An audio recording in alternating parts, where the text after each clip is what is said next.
Nos episódios de Chapolin é bem comum vermos referências a histórias famosas, personagens e pessoas bem conhecidas. Eu acho que essa senhora acaba de ter... Hector Bonilha! Olha, chefes, é o Hector Bonilha! Reunimos algumas dessas personalidades que aparecem no seriado, levantamos várias curiosidades e se prepare para um dos vídeos mais completos do canal, te garanto. Então se prepare para dizer "How" e vem com a gente. Bom, já comecei o vídeo com uma referência clássica para todos os fãs de Chapolin saberem quem vem primeiro. Mas se você não entendeu nada, não tem problema. Tô falando disso aqui. Tenho que localizar grande chefe vaca inchada. Por onde terá ido? Por ali, no fundo à direita. How? How? Essa cena faz parte do episódio do Buffalo Bill, de 76, onde o Ramon Valdez interpreta o aventureiro. Ele é contratado para dar um jeito nos búfalos e nos indígenas que vivem naquela região. E é claro que isso causa o maior pânico em todo mundo. E aliás, a maior parte do episódio se passa exatamente entre os indígenas que o Chapolin vai socorrer. Ao final, o Buffalo Bill prende o polegar vermelho e tenta usá-lo como isca. Vestido com as minhas roupas, vão te confundir comigo. Isso. Mas é claro que o herói leva a melhor e o prende em um baú.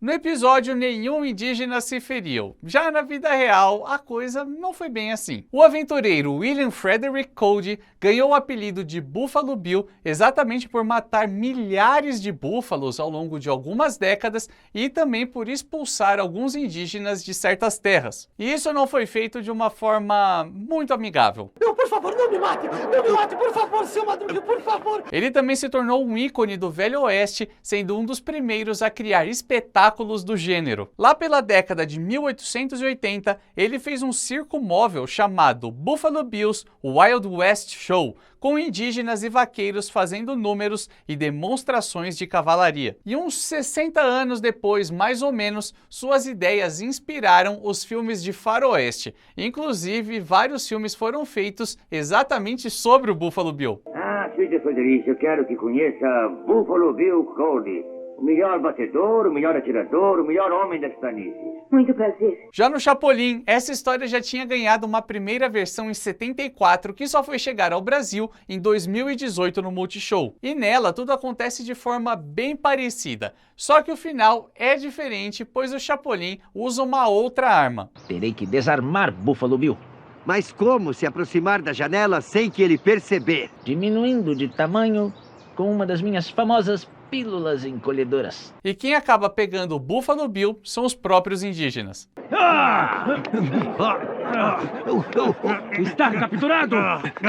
Essas são as versões da fase clássica do seriado, mas no caso especificamente do Buffalo Bill, eu quero trazer uma curiosidade de um episódio que foi feito em 85. Como o episódio ficou com o dobro da duração, tudo começa já de um jeito bem diferente, com os indígenas querendo matar uma mulher branca. Gran jefe Bola Barrigola decir que mujer blanca será arrojada al pozola de la fumarola.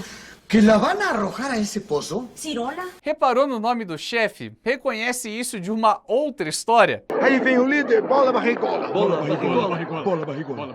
Bola barrigola. Isso foi só um easter egg pra vocês, digamos assim. Mas o que realmente importa pra gente aqui nesse vídeo é que a história conta com um enredo que vai caminhando de forma bem diferente, depois muitas coisas ficam iguais ou... quase. Digo isso porque lá no finalzinho, ao invés do Chapolin prender ou expulsar o inimigo, acontece uma outra coisa. ¿Es verdad que tú habernos salvado del villano Buffalo Bill? Convencí a Buffalo Bill de que siempre será preferible la amistad entre los pueblos que pasársela peleando unos con otros. Después presenté a Buffalo Bill con el gran jefe Bola Barrigola, se hicieron amigos y todos felices. É completamente diferente, né? Muito mais amigável, muito mais bonito, ainda que o próprio Vermelhinho também saiba que na vida real as coisas não foram bem assim. Sí, ya sé que la historia fue de otra manera, pero a todos nos habría gustado que hubiera sido así. Bom, já falei bastante sobre o matador de búfalos, então bora falar agora sobre outras personalidades famosas, como Cristóvão Colombo. Ele aparece em mais uma daquelas paródias clássicas do Chespirito, quando o Chapolin surge em uma situação e aproveita um gancho para contar uma história. E é claro, sempre que ele faz isso é para provar algum ponto que ele está defendendo. No caso, isso acontece quando um grupo está discordando sobre a rota correta para ir para Marte. Por que não querem financiar o projeto desse homem? Porque ele quer tomar um rumo errado. A única coisa que conseguiria era ficar perdido no cosmos. Mas se ele se perder, a gente pode pôr um anúncio. E nessa pegada de caminhos errados, sem ter muita certeza do que estão fazendo, ele aproveita a situação para contar a história de Cristóvão Colombo. E quem interpreta o navegador Genovevo? O próprio Chespirito. Tenho a convicção de que Cristóvão Colombo será um dos maiores homens da nossa história. O almirante Cristóvão Colombo.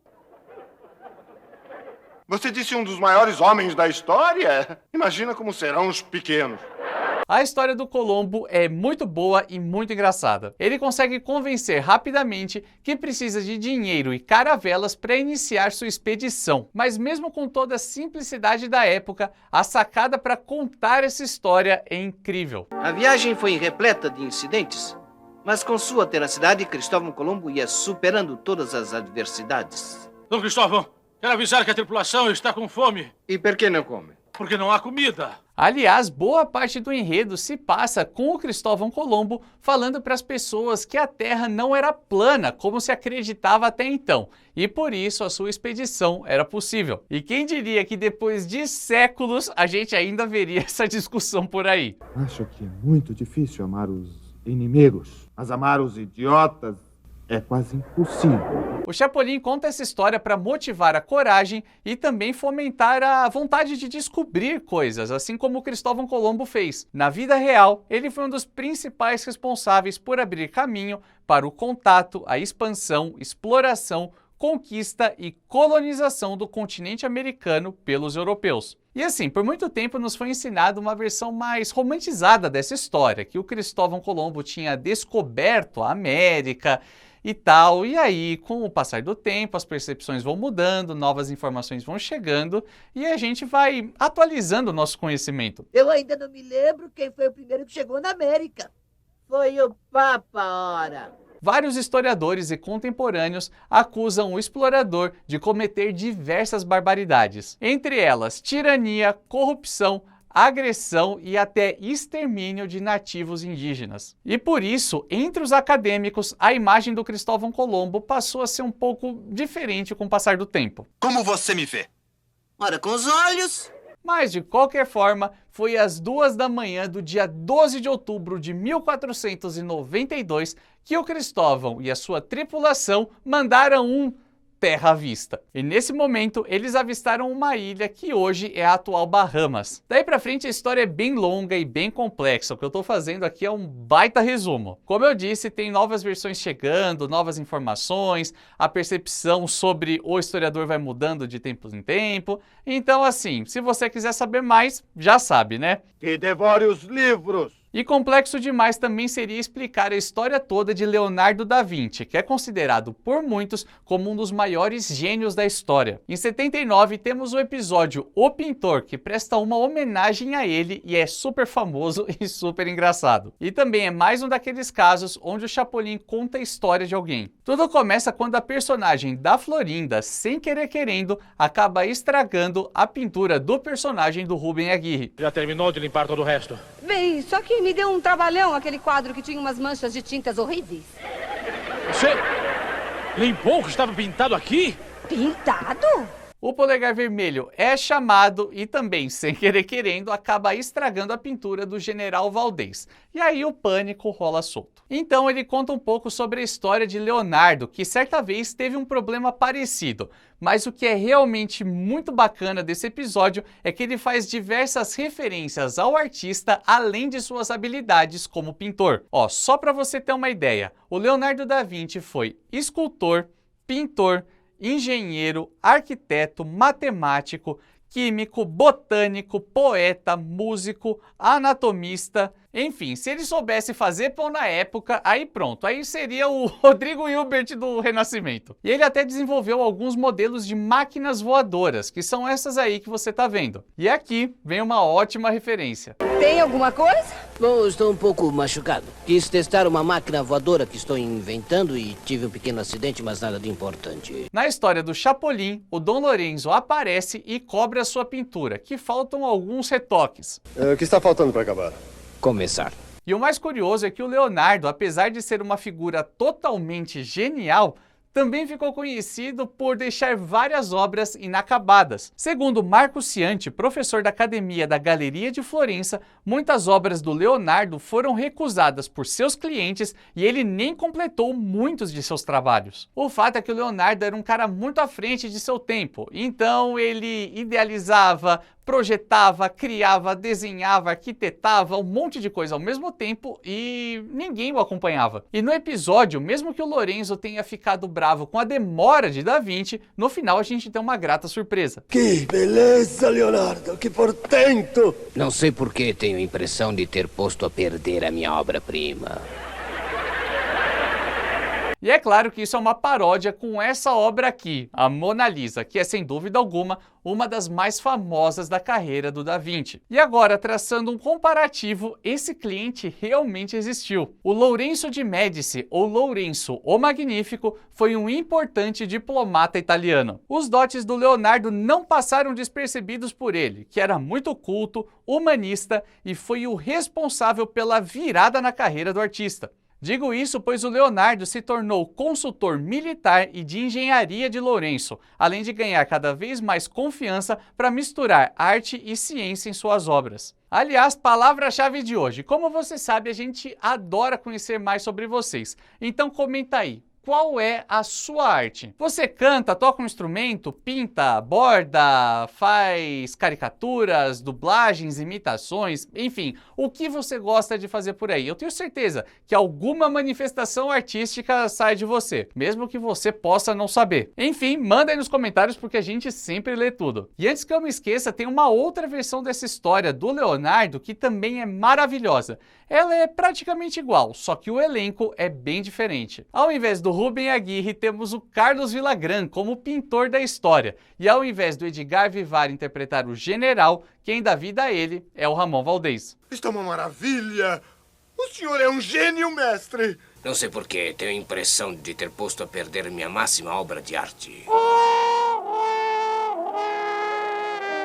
Então, a partir de agora, quando você vê alguém falando que os roteiros do Chespirito não tinham nem pé nem cabeça, que eram fracos, que tudo era repetido e coisa do tipo, você já vai saber que, na verdade, a pessoa não pegou a maioria das referências. O cara conseguiu ensinar muitas pessoas de diversas idades sobre literatura, sobre arte, fazendo piadas, tudo de um jeito leve, de um jeito gostoso de assistir, com paródias, enfim, gênio. Deve tomar muito cuidado, porque com este cérebro tão grande, ele pode sair pelo nariz. E o Chapolin, além de ser um grande contador de histórias, ele também aparece em momentos diferentes da história. Tanto é que talvez você não saiba, mas ele já foi para a Segunda Guerra Mundial. Em um episódio do programa Chespirito, provavelmente de 73, temos esse registro dele como Adolf Hitler e o Ramon Valdez e o Carlos Villagrán como soldados. Já em 75 foi exibido um episódio chamado Chapolin vs Hitler, o encontro do século, só que ele é totalmente inédito. Mas a sinopse basicamente diz o seguinte: Chapolin Colorado luta na Segunda Guerra Mundial contra o Hitler,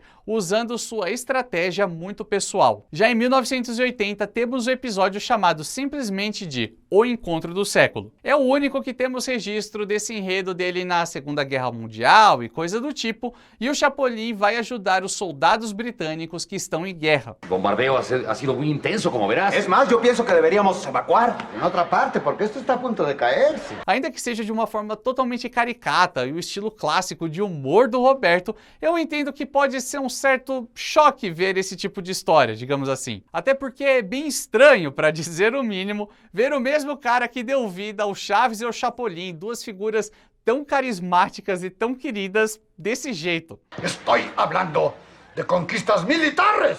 Yo recuerdo cuáles fueron nuestras últimas conquistas militares.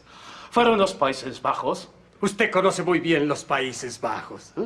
Mas além do Roberto interpretar o ditador, a Florinda Mesa dá vida a Eva Braun, sua esposa. E na história, ela age como uma espiã infiltrada e engana o Chapolin. Atención Londres, atención Londres. Aqui la flor de lis desde Berlim. Aqui la flor de lis desde Berlim, cambio. E aí, no final, o Chapolin e o Hitler ficam cara a cara. Isso é uma raridade. Eres tú quien cayó en la trampa. Esa mujer no es de los tuyos. Es mi amiga Eva Braun que se prestó para traerte a la boca del lobo. ¿Oíste lo que dijo? Dijo la verdad, Chapulín. Mas reparou que ele fala que a Eva Braun é a sua amiga? Existe uma explicação para isso, mas antes, deixa o seu like aqui embaixo, porque cada joinha desse fortalece muito o nosso trabalho. Muito, gente. Muito mesmo. Vocês não sabem o quanto. Também aproveita para se inscrever e ativar o sininho, porque assim o YouTube recomenda o Vila do Chaves para mais pessoas, todo mundo conhece a nossa vizinhança e zás. Mas voltando à explicação, a Eva Braun fazia parte do círculo social do ditador, mas eles só foram se casar e ainda numa cerimônia muito rápida em 29 de abril de 45. Se você é bom de história e bom de data, já deve ter ligado os pontos. E sim, menos de 40 horas depois, o casal faleceu e o povo alemão só foi saber do relacionamento entre eles depois que já tinham... Até então, ninguém sabia de nada. O senhor não conta pra ninguém? Não, Kiko. Eu também não. Enquanto a versão real da história é bem pesada, é bem conhecida, e eu prefiro nem entrar em muitos detalhes por motivos óbvios, o episódio em si é muito legal. Principalmente por conta do final, onde um dos soldados aciona uma bomba por engano e o recado do Chespirito é bem claro. Y luego la historia dirá que se suicidaron, que bombardearon los aliados. En fin. E o mais curioso é que a Eva Braun era 23 anos mais nova do que o Hitler, enquanto a Florinda é 20 anos mais nova que o Roberto. Portanto, até nisso a paródia conseguiu ser bem feita. Infelizmente, esse período da história é muito conturbado e muito triste. E aí, quando a gente vê essa história do Chapolin hoje em dia, muitas pessoas acabam torcendo o nariz, e aí, até mesmo por desconhecimento, já teve gente que acusou o Roberto de ser um cara bem maldoso também, sabia dessa? Que bom que eu sou. Já desmentimos isso e explicamos tudo nos mínimos detalhes, inclusive falando até sobre aquele símbolo bem suspeito e bem polêmico que aparece no muro do episódio do futebol americano. Se você não viu, o link tá aqui do lado, só assistir esse vídeo porque sinceramente é um dos mais legais e um dos mais curiosos. E a gente se vê no próximo vídeo nessa mesma hora e nesse mesmo canal.